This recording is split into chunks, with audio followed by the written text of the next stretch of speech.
क्या कोई अमेरिकी राष्ट्रपति सिर्फ एक फैसले से अमेरिका को नेटो से बाहर निकाल सकता है? ये सवाल आज दुनिया की सबसे बड़ी जियोपॉलिटिकल पहेलियों में से एक बन गया है।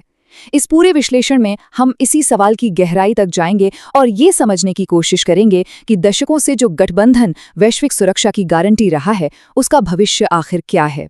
डोनाल्ड ट्रंप का बस ये एक बयान और पूरी दुनिया में हलचल मच गई। उन्होंने नाटो को कागजी शेर तक कह दिया और अमेरिका को इससे बाहर निकालने की बात कही। और इसी बयान ने एक सीधा सवाल खड़ा कर दिया है, क्या वो वाकई में ऐसा कर सकते हैं?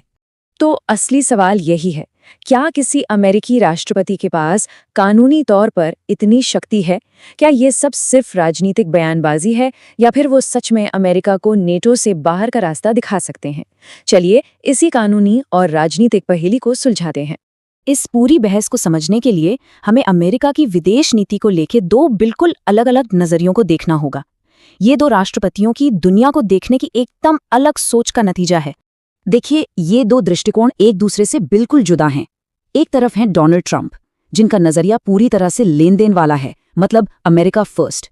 वो पूछते हैं कि अगर हमारे सहयोगी हमारी मदद नहीं करते तो हम उनकी रक्षा क्यों करें।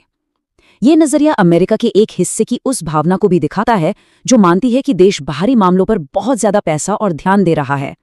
वहीं दूसरी तरफ जो बाइडेन का पारंपरिक दृष्टिकोण है, जो सामूहिक सुरक्षा यानी कलेक्टिव सिक्योरिटी पर जोर देता है, जिसके तहत एक पर हमला सब पर हमला माना जाता है और एक स्थिर यूरोप को अमेरिका के हित में देखा जाता है। ट्रंप के नजरिए को समझने के लिए ये घटना बहुत जरूरी है। जब अमेरिका ईरान के खिलाफ कार्रवाई के बारे में सोच रहा था तो उसने नाटो सहयोगियों से उनके मिलिट्री बेस इस्तेमाल करने की इजाजत मांगी, लेकिन हुआ ये कि यूरोपीय देशों ने मना कर दिया। क्यों?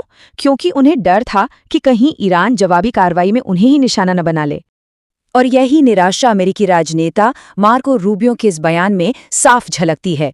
उनका तर्क सीधा है कि अमेरिका यूरोप की रक्षा पर अरबों डॉलर खर्च करता है, लेकिन जब अमेरिका को मदद चाहिए तो वो पीछे हट जाते हैं। यही भावना इस पूरी बहस के एकदम सेंटर में है। चलिए अब इसके कानूनी पक्ष को देखते हैं। किसी भी राष्ट्रपति के रास्ते में पहली और सबसे बड़ी रुकावट खुद नेटो संधि है। ये कोई मामूली समझौता नहीं है, ये एक औपचारिक अंतर्राष्ट्रीय संधि है जिसका कानूनी वजन बहुत ज्यादा होता है। तो ये संधि होती क्या है? ये एक फॉर्मल एग्रीमेंट है जिसे देश की संसद मंजूरी देती है। जब अमेरिका 1949 में नेटो में शामिल हुआ था तो ये सिर्फ राष्ट्रपति का फैसला नहीं था। अमेरिकी कांग्रेस ने बाकायदा इस पर वोट करके इसे मंजूरी दी थी। ये प्रक्रिया साफ बताती है कि नेटो में शामिल होना एक बहुत सोचा समझा विधायी फैसला था, न कि किसी एक व्यक्ति का आदेश। हर सदस्य देश की संसद ने इसी प्रक्रिया का पालन किया है। तो तर्क एकदम सीधा सा है। अगर किसी समझौते में शामिल होने के लिए कांग्रेस की मंजूरी जरूरी थी तो उससे बाहर निकलने के लिए भी कांग्रेस की ही मंजूरी लेनी होगी। ये काम सिर्फ एक बटन दबाकर नहीं किया जा सकता। और अगर संधि वाली बाधा काफी नहीं थी तो अब एक और ताज़ा कानूनी रोक है। हाल ही में एक ऐसा कानून बनाया गया है जिसे खासतौर पर किसी भी राष्ट्रपति को एक तरफा फैसला लेने से रोकने के लिए ही डिजाइन किया गया है। ये एक बहुत सोचा समझा कदम था। इस संभावना को देखते हुए कि भविष्य में कोई राष्ट्रपति ऐसा करने की कोशिश कर सकता है, 2024 के नेशनल डिफेंस ऑथराइजेशन एक्ट यानी NDAA में एक खास प्रावधान जोड़ दिया गया। इस कानून की भाषा बिल्कुल साफ और सीधी है। ये कहता है कि कोई भी राष्ट्रपति अपने मर्जी से अमेरिका को नेटो से नहीं हटा सकता। ऐसा करने के लिए उन्हें या तो सेनेट की मंजूरी लेनी होगी या फिर कांग्रेस से एक नया कानून पास करवाना होगा। और सुनिए, ये कोई साधारण बहुमत नहीं है। सीनेट में इस निकासी को मंजूरी देने के लिए 2/3 सदस्यों का समर्थन चाहिए होगा। अब पॉलिटिक्स में ये एक इतनी बड़ी बाधा है जिसे पार करना लगभग नामुमकिन जैसा है। तो जो हमारा मुख्य सवाल था उसका सीधा जवाब है नहीं। मौजूदा कानूनों के तहत कोई भी अमेरिकी राष्ट्रपति अकेले अमेरिका को नेटो से बाहर नहीं निकाल सकता।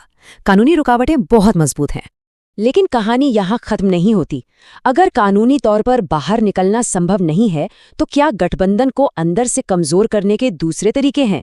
क्योंकि अगर नेटो को कागजी शेर कहा जा रहा है तो उस गठबंधन का असली शेर तो अमेरिका ही है। और यहीं से एक नया और शायद ज्यादा खतरनाक सवाल उठता है, क्या कोई राष्ट्रपति बिना औपचारिक रूप से बाहर निकले अमेरिका को एक ऐसा सदस्य बना सकता है जो सिर्फ नाम के लिए गठबंधन में हो पर अपनी जिम्मेदारियां पूरी ना करे? और इसका जवाब है हाँ। एक राष्ट्रपति कई तरीकों से गठबंधन को कमजोर कर सकता है। वो यूरोप से अमेरिकी सैनिकों को वापस बुला सकते हैं, जॉइंट मिलिट्री एक्सरसाइज में हिस्सा लेना बंद कर सकते हैं या फिर फंडिंग ही रोक सकते हैं। ये सभी कदम नेटो की एकता और ताकत को बहुत गंभीर नुकसान पहुंचाएंगे। ये चार्ट दिखाता है कि अमेरिका इस गठबंधन के लिए कितना अहम है।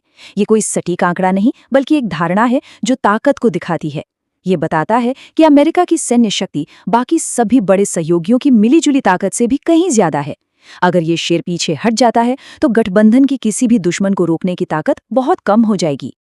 अब बात करते हैं इसके वैश्विक नतीजों की। एक कमजोर नेटो सिर्फ यूरोप के लिए खतरा नहीं है, इसका असर पूरी दुनिया की स्थिरता पर पड़ेगा और ये हर किसी की सुरक्षा को प्रभावित कर सकता है। खतरे बिल्कुल असली हैं। एक कमजोर नेटो रूस को यूरोप में और आक्रामक होने के लिए उकसा सकता है। ये दुनिया का पावर बैलेंस बिगाड़ सकता है, जिसका फायदा चीन जैसी शक्तियों को मिल सकता है और यूरोपीय देशों को अकेले खतरों का सामना करने के लिए मजबूर कर देगा, जिससे पूरी दुनिया में अस्थिरता बढ़ेगी। तो निष्कर्ष ये है, भले ही कानूनी तौर पर नाटो से निकलना बहुत मुश्किल है, लेकिन ये बहस अपने आप में एक बड़ा संकेत है। ये अमेरिकी विदेश नीति में एक बड़े बदलाव की ओर इशारा कर रहा है, जहां अमेरिका दुनिया में अपनी भूमिका और अपनी जिम्मेदारियों पर फिर से विचार कर रहा है। हम आपको इसी सवाल के साथ छोड़े जा रहे हैं।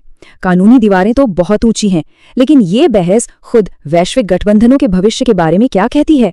जब दुनिया की सबसे बड़ी ताकत ही अपनी प्रतिबद्धताओं पर सवाल उठाने लगे, तो फिर सामूहिक सुरक्षा का भविष्य क्या होगा?